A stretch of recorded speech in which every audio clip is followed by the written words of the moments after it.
I see they have Juan Soto favorite for MVP. Um, no, No no fun. fucking way.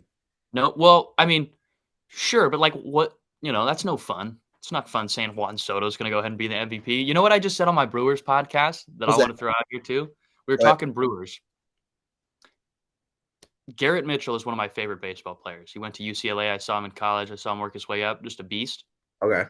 I think he'll be if he plays a full 162 game healthy season, 150 plus at least, 140 plus at least.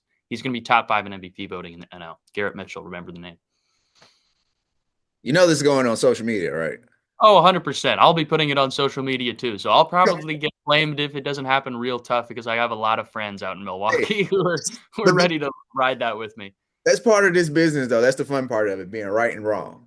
Hey man, dude, he's got every single tool you could imagine. He's 90th something percentile in sprint speed, hard hit rate. It's just he's got to be on the field and he's got to stop swinging at fastballs at his chin. And if Yeah, Garrett Mitchell can do that, top 5 MVP voting, mark my words.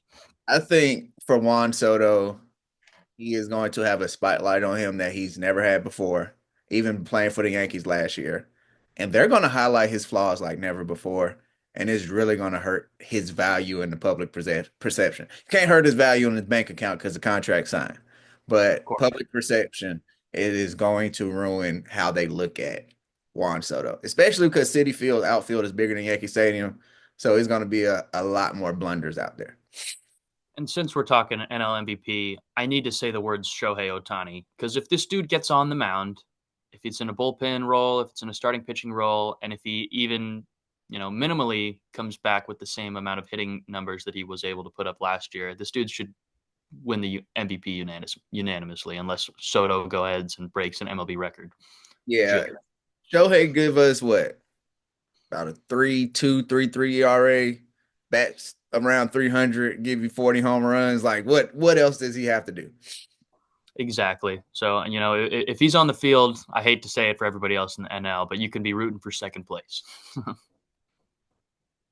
Oddly enough, and it's not fair to him, but if he comes back and he's like the Angels Shohei Ohtani, they may have to create a award for him. This is it's unfair. Like it's like no one pitches and hits. Like he Yeah, might that's a great point. I think it would continue to encourage more players who are doing that. Obviously, it's so just insane to think about people, continuing to do that at the highest level. But I'm sure there's other freak athletes out there who can go ahead well, and make it happen. well, I can ask you this because you've played college ball. And I think about Paul Skeens.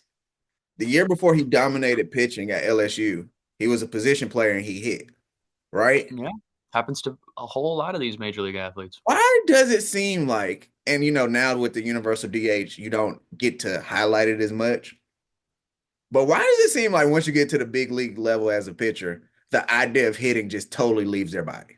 It's like Space Jam when when you touch the ball and the Monstars took your juice. I Like think one of the best examples of this, which that isn't from Space Jam,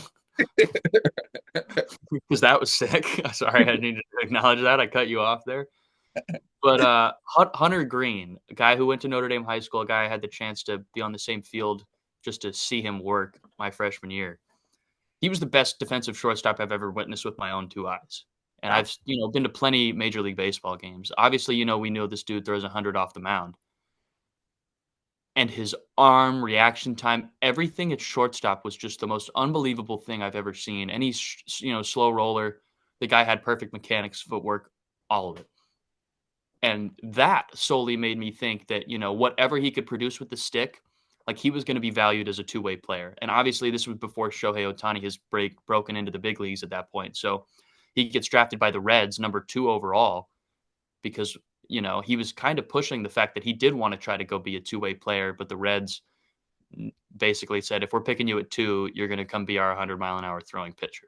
So, you know, it's tough, man. I think it's the organization's decision. I think the way you phrased it, it may be, how pitchers don't think about hitting anymore. I think a lot of them do, 100%, because I know I still do every day. Even if I know that I wouldn't be, the best hitter in the room, you still think about hitting all the time. So I'm sure Paul Skeens is with that. he's trying to sneak into the cage when nobody's watching because I'm sure it's in his contract that he can't be doing stupid stuff like that to go get I'm hurt. pretty sure. He's doing it for sure.